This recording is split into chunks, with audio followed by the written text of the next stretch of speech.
Hello दोस्तों, स्वागत है आपके अपने YouTube चैनल टेक्निकल ज्ञान सिंह पर।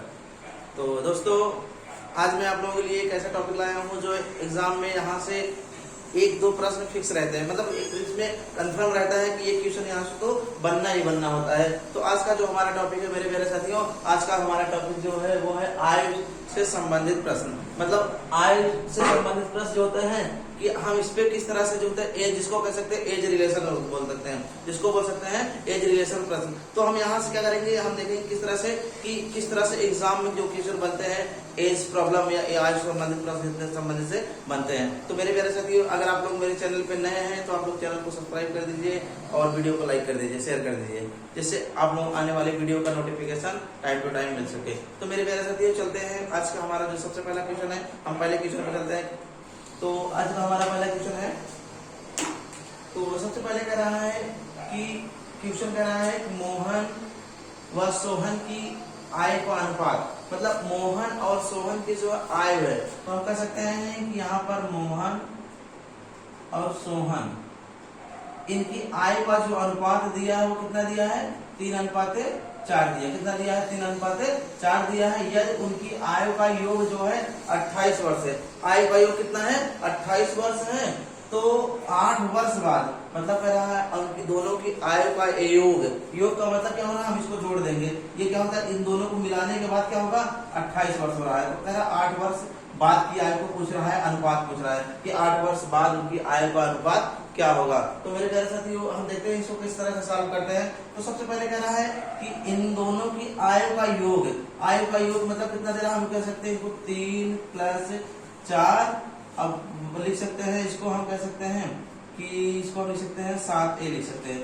मतलब यहाँ पर हम ये दोनों का योग जो दिया है कि 4 + 3 = 7a बराबर हम कह सकते हैं 28 दिया है, तो 7 × 4 = 28। a बराबर कितना हो जाएगा, यहाँ पर ये 4 आ गया। मतलब ये हमारा जो है मेन वैल्यू दिया है। अब हमको प्राप्त जो हुआ है 4 आ गया। इनकी आय का जो है, मतलब दोनों को आय का जो अनुपात। अब इसके बाद क्या करते हैं, 8 वर्ष बाद इनकी आय का जो अनुपात हमको निकालना है। अब कह रहा है कि ये तो जो निकला है हमको मेन वैल्यू प्राप्त हो गया। अब इसमें 4 वर्ष बाद सबसे पहले हम क्या करते हैं, तो देखते हैं मोहन सोहन। अब इसमें क्या करते हैं, हम 3 का गुणा ये 4 का कर देते हैं। इसके बाद इसमें हम 4 के गुणे में 4 का करते हैं। क्यों करते हैं, क्योंकि ये जो हमारा आया, हम पहले मोहन की आय वर्तमान की आय निकाल लेते हैं। कितना हो जाएगा, 4 × 3 = 12 हो जाएगा। ये हमारी जो वैल्यू फाइंड हो रही है ये वर्तमान क्या आ रहा है। अब 4 × 3 = 12 हो गया। ये कितना हो गया, 4 × 4 = 16 हो गया। अब इसमें 8 वर्ष की बात कर रहा है, 8 वर्ष बाद की बात कर रहा है, तो हम क्या करेंगे, इसी में 8 प्लस कर देंगे। इसी में क्या करेंगे, 8 प्लस कर देंगे। अब 8 इसमें प्लस करेंगे तो कितना हो जाएगा, ये हमारा हो जाएगा 12 × 8 = 20 हो जाएगा। अगर हम ये करेंगे तो ये हमारा 24 हो जाएगा। अब ये हमारा अनुपात में आ गया। अब इसको हम करेंगे 5 कह सकते हैं कि अगर इसको हम काटेंगे तो 4 × 5 = 20 हो जाएगा, 4 × 6 = 24 आ जाएगा। तो ये हमारा वैल्यू जो होगा 5:6 आ जाएगा। तो इस तरह से हम यहाँ से फाइंड आउट कर सकते हैं। तो एक बार फिर से हम थोड़ा देखते हैं। तो फिर से हम देखते हैं इसमें सबसे पहले कह रहा है कि मोहन और सोहन की आय का अनुपात इतना दिया है। तो हमने सब दोनों को योग किया, कितना है, 7 हो गया।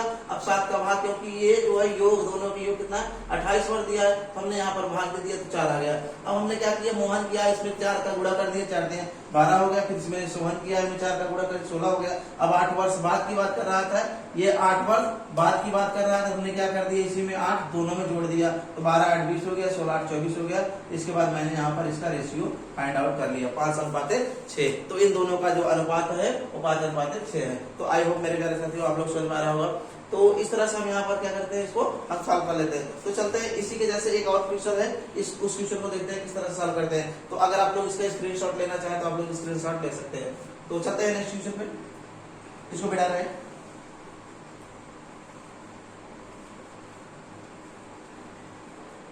तो जैसे हमारा अगला जो क्वेश्चन है, अगला क्वेश्चन हमारा कह रहा है, यहाँ पर जो है मान हम कोई क्वेश्चन, इसी पे एक और क्वेश्चन आप लोग प्रैक्टिस करके दिखा दे रहे हैं। 4:5 हो जा रहा है। अब यहाँ कह रहा है कि इनकी आय का जो योग है वो हो जा रहा है 81 हो जा रहा है। आय का योग कितना हो जा रहा है, 81 हो जा रहा है। तो इसमें हमको आय की योग जो हो रहा है 81 हो जा रहा है। अब मान लीजिए यहाँ पर हमको ये जो 2 व्यक्ति दिए हैं, हम इन 2 व्यक्ति को मान ले रहे हैं। एक को सीता मान ले रहे हैं, एक को गीता मान ले रहे हैं। सीता और गीता मान ले रहे हैं। अब यहाँ पर कह रहा है तो अब इन बाकी सबको मिटा दे रहे हैं। तो इस तरह से हमको, इसमें बाद वाला क्वेश्चन था, इसमें बाद वाली बात नहीं कर रहा है, हमको इसमें वर्तमान निकालना है। तो हम क्या करेंगे, इसमें हमको सीता की आय निकालना है। किसकी आय निकालना है? सीता की आय ज्ञात करना है। सीता की आय क्या होगी? तो अब हम क्या करते हैं, सबसे पहले देखते हैं इस क्वेश्चन को सॉल्व कैसे करते हैं। सबसे पहले इन दोनों क्वेश्चन को लिख लेते हैं, अनुपात बना लेते हैं। तो सीता अनुपाते गीता हम करते हैं। इन दोनों का जो अनुपात दिया है वो 4 का अनुपात 5 दिया है। ठीक, 4 का अनुपात 5 दिया। इन दोनों का ये जो है, इनका योग कितना दिया है? ये दिया 81। तो इसको हम लिख सकते हैं 5 4 9 लिख सकते हैं। कितना लिख सकते हैं? 5 4 9 लिख सकते हैं। इसके बाद 81। अब अगर हम काटेंगे तो 9 9 81, ए बराबर आ गया हमारा 9 आ गया। अब हम क्या करना है, हमको सीता की आय निकालना है। तो हमको सीता की आय निकाल, अगर जिसकी आय निकालना होगा, हमको जिसकी आय पता करना होगा उसी में गुणा करेंगे। हमको जिसकी आय निकालना होगा उसी की आय में गुणा करेंगे। अगर हम सीता की बात करेंगे, सीता की आय निकालना है, हम क्या करेंगे, यहाँ पर लिखेंगे 4 का अनुपात 4 का गुणा 9 बराबर 9 चौक 36 आ गया। अगर हमको गीता की आय वैसे निकालना होता, हम गीता की भी आय निकाल सकते थे। तो यहाँ पर हम क्या करेंगे, गीता में 5 का गुणा यहाँ पर कर देंगे 9 9 5 45। अब इस तरह से हम क्या कर देंगे, हम अगर इसको जोड़ के देंगे तो हमारे दोनों का योग 81 हो जाएगा। 4 5 11 हो जाएगा, 4 3 7 1 8। देखिए हमको ये मेन वैल्यू फिर से फाइंड आउट हो गए। तो आई होप मेरे प्यारे साथियों आप लोग समझ पा रहे होंगे। तो इस तरह से क्या करते हैं, इस तरह से क्वेश्चन को सॉल्व कर सकते हैं आसानी से। अब चलते हैं नेक्स्ट क्वेश्चन पे, देख लेते हैं नेक्स्ट क्वेश्चन हमारा अगला क्वेश्चन क्या कह रहा है। तो अगले क्वेश्चन पे हम चलते हैं। तो इसमें अगला क्वेश्चन हमारा कह रहा है कि मोहन सोहन और राम की आय का अनुपात 4:5:7 दिया है। यह अनुपात दिया है, इस 4:5:7 दिया है। यदि मोहन व राम की आय का योग जो है 88 दिवस दिया है। तो सोहन की आय, मतलब हम थोड़ा एक बार इसको, इसका बेसिक कंसेप्ट समझते हैं। तो सबसे पहले लिखते हैं मोहन सोहन और राम, ये अनुपात दिया है। इन सब का अनुपात दिया है 4 का अनुपात 5 दिया है, 5 का अनुपात 7 दिया है। आई होप आप लोग समझ पा रहे हो इस तरह से। अब इसमें कह रहा है, इसमें हमको थोड़ा बात ये ध्यान देना पड़ेगा। कह रहा है कि मोहन और राम का जो आय का योग दिया, मोहन और राम मतलब मोहन राम ये हो गए। तो इन दोनों की जो आय का योग दिया है, कितना दिया है? 88 दिया है। कितना दिया? 88। तो इन दोनों को हम जोड़ लेंगे, कितना हो जाएगा? योग की बात कर रहा है, 7 4 11 हो जाएगा। तो यहाँ पर 88 दिया है, तो इसको काटेंगे तो 88 11 88 आ गया। ठीक, अब हमको क्या करना है, इसमें हमको पता क्या करना है, हमको इसमें पता करना है सोहन की आय। किसी आय को पता करना है, सोहन की आय पता करना है। तो सोहन की आय का अनुपात कितना दिया है? 5 दिया है, बीच में 5 दिया ना। तो हम क्या करेंगे, इसमें सोहन की आय हमको निकालना है। तो हम ऐसे लिखेंगे सोहन की आय, सोहन की आय बराबर क्या करेंगे, इसमें अनुपात सोहन का 5 दिया है, तो 5 का गुणा 8 कर देंगे ये वैल्यू में। अब इसके बाद बराबर 8 5 40। हम इस तरह से यहाँ से हम इसको, ये हमारा वर्ष आ गया। इस तरह से हम यहाँ से इसको निकाल सकते हैं। तो आई होप मेरे प्यारे साथियों आप लोग समझ पा रहे होंगे। इस तरह से आप लोग जितने भी सारे क्वेश्चन बनेंगे, सारे क्वेश्चन को आप लोग आसानी से सॉल्व कर सकते हैं। तो ये जो है, ये टॉपिक बहुत ही इंपॉर्टेंट है, क्योंकि ये जो टॉपिक है यहाँ से कि हर एग्जाम में एक न एक क्वेश्चन बनते हैं, कोई ना कोई से क्वेश्चन इससे बनते हैं। तो इसलिए आप लोग ये टॉपिक बहुत ही अच्छे से तैयार कर लीजिए, जिससे आप लोग आने वाले जो भी एग्जाम होंगे, आप लोग एग्जाम में आप लोग इससे क्वेश्चन आप लोगों का मिस ना हो। तो आई होप मेरी बातों को आप लोग समझ पा रहे हैं और आप लोग समझ में आ रहा होगा। तो हम चलते हैं नेक्स्ट क्वेश्चन पे। नेक्स्ट क्वेश्चन हमारा क्या कह रहा है, तो आप लोग इसका नोट कर लीजिए। आप लोग जितने भी सारे क्वेश्चन हम बताएं, आप लोग एक नोट्स बनाते चलिए, आप लोग सारे क्वेश्चन को नोट करते चलिए। तो हम चलते हैं नेक्स्ट क्वेश्चन पे। आप लोग स्क्रीनशॉट लेना चाहे तो आप लोग स्क्रीनशॉट ले लीजिए। ठीक, तो चलते हैं, मिटाते हैं इसको।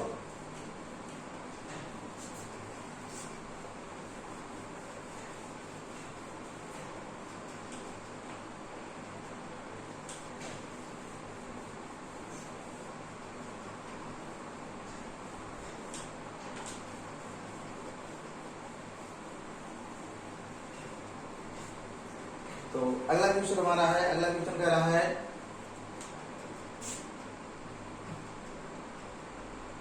राम राम की आय श्याम की आय की राम की आय श्याम की आय 2/3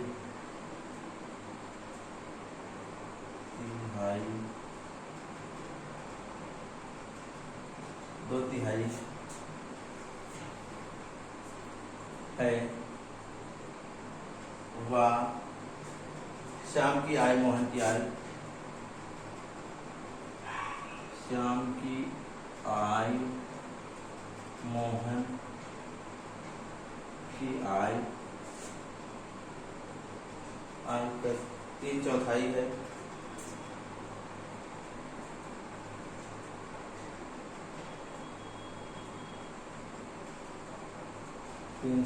है। यदि इन तीनों का योग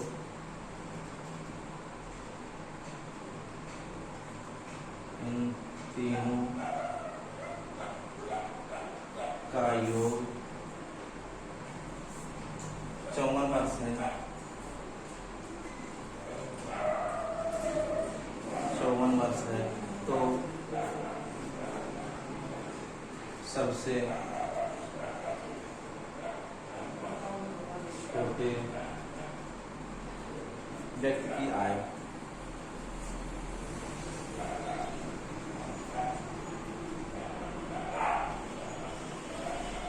क्या होगी?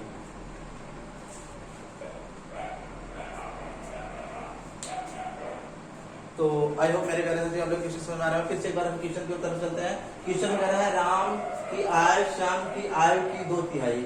तो अब इसमें कह रहा है कि जो है राम और श्याम की जो आय दिया है इसमें 2/3 का बात कर रहा है। तो हम थोड़ा इसको लिखते हैं। इसमें कह रहा है कि राम और श्याम की जो आय है तो हम लिखते हैं इसमें राम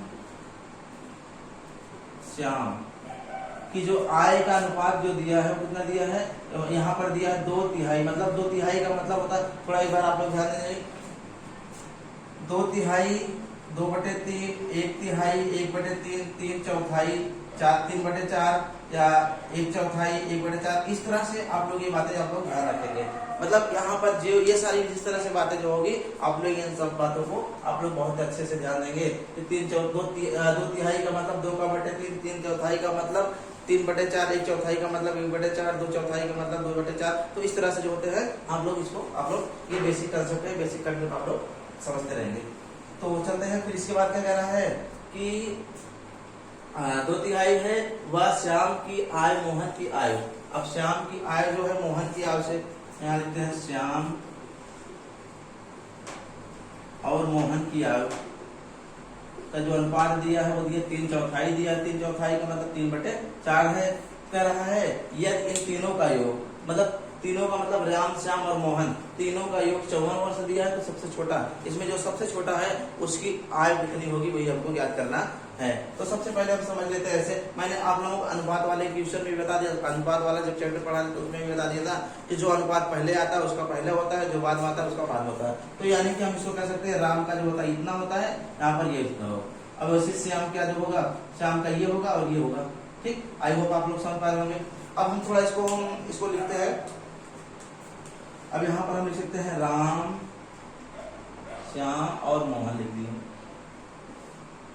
अब राम का कितना है 2 है अनुपात, अब श्याम का कितना है 3 है। अब इसके बाद फिर श्याम का कितना है 3 है। अब राम का कितना, मोहन का कितना है 4 है। अब मैंने आप लोगों को पहले ही बता चुका हूं जब अनुपात, अब देखिए जैसे अगर ये बात जो होता है, अगर हमको जो दूसरा होता है, दूसरा अगर समान होता है तो हम कह सकते हैं इसको ऐसे लिख सकते हैं 2, 3 और 4 लिख सकते हैं, 2 अनुपात 3 अनुपात 4 लिख सकते हैं। अगर ये चीज जब समान नहीं होता तो हमको क्या करना होता, तो हम इसमें आप लोग इसके पहले भी बता दिया है कि ये जो वाली संख्या 3 इधर आ जाएगी, ये वाली संख्या जो है इधर आ जाएगी। तो आई होप मेरे प्यारे साथियों आप लोग समझ पा रहे होंगे। अब आप लोग चाहे तो ऐसे लगा, अब इसका गुणा कर दीजिए, 3 दूना 6 हो गया, 3 त्रिका 9 हो गया, फिर इसके बाद 4 तिया 12 हो गया। अब ये क्या करेंगे, 2 इसको काट दीजिए, 2 3 दूना 6, 3 त्रिका 9, 3 चौक 12। आई होप मेरी बातों को आप लोग समझ पा रहे होंगे। तो इस तरह से हमारा जो अनुपात हो गया, अनुपात हमारा ये हो गया। अब कह रहा है कि तीनों का योग तीनों की योग की बात करेंगे तो कितना होगा, हम तीनों की योग जोड़ लेंगे, 3 2 5 हो गया, 5 4 9 हो गया, इसको लिख सकते हैं 9a लिख सकते हैं। ठीक, 9a बराबर कितना है 54 है, कितना है 54 है। 9a बराबर 54 हो गया, तो अगर हम इसको काटेंगे तो कितना हो जाएगा, अगर हम इसको काट दे रहे हैं तो 9 6 54, a बराबर 6 आ गया, a बराबर कितना आ गया 6 आ गया। अब हम क्या करें, जब a बराबर 6 आ गया तो हम इसको लिख सकते हैं, हमको इसमें सबसे छोटे व्यक्त किया है तो सबसे छोटे जिसका अनुपात सबसे छोटा होगा उसकी आय सबसे छोटी होगी। हम क्या करेंगे, इसमें 6 को गुणा कर देंगे, तो राम सबसे छोटे हैं तो राम निकल जाएगा यहाँ पर, इसको लिख सकते हैं 6 का गुणा 2 बराबर 12। तो आई होप मेरे प्यारे साथियों आप लोग समझ रहे होंगे। तो फिर से एक बार देख ले रहे हैं, तो फिर से यहाँ फिर हम देख लेते हैं, यहाँ पर कह रहा है राम और श्याम की जो दिया है 2 तिहाई दिया है, और इसके बाद यहाँ पर दिया है कि श्याम और मोहन का 3 चौथाई दिया है, तुमने 3 चौथाई लिखा। अब इसको मैंने यहाँ बता, इस तरह से हो गया, हमारा अनुपात हो गया। अब मैंने ये पहला वीडियो पहले भी बता चुका हूँ, जो अनुपात होता है इसके बाद अगर दूसरा अनुपात बराबर है तो हमारा जो है तीनों अनुपात आसानी से निकल गए हैं। अगर अनुपात नहीं बराबर तो आप लोग इस प्रक्रिया से निकाल सकते हो। मैंने यहाँ 3 दूना 6 कर दिया, 3 का 9 कर दिया, 3 चौक 12 कर दिया, छोटा कर दिया, इस तरह होगा, तीनों को जोड़ दिया 9 आ गया, इसके बाद योग दिया इतना दिया है, आगे अच्छे वैल्यू प्राप्त हो गया। इसमें छोटे की आय पूछा है तो जिसका अनुपात सबसे छोटा होगा, उसकी आय सबसे बड़ी होगी। तो आई होप मेरे प्यारे साथियों आप लोग ये क्वेश्चन जो है आप लोग नोट कर लीजिए, क्योंकि एग्जाम में जो होता है यह क्वेश्चन बहुत ही बराबर पूछे जाते हैं, तो आप लोग इस क्वेश्चन को नोट कर लीजिए।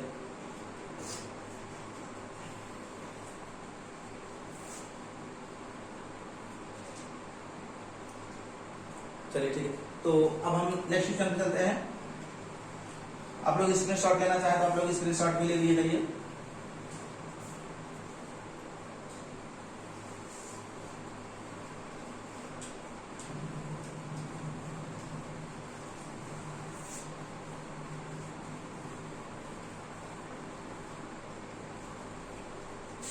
तो नेक्स्ट क्वेश्चन हमारा है,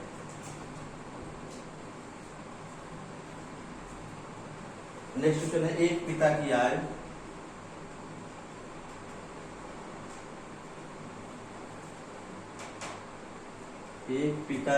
आय पुत्र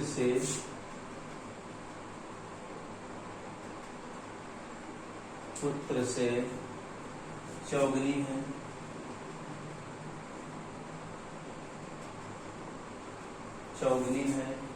यदि 6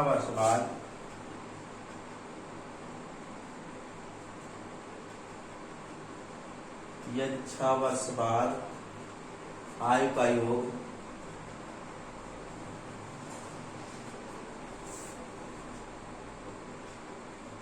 आय का योग 62 वर्ष है, 62 वर्ष है, तो पिता की आय का अनुपात पिता की वर्तमान आय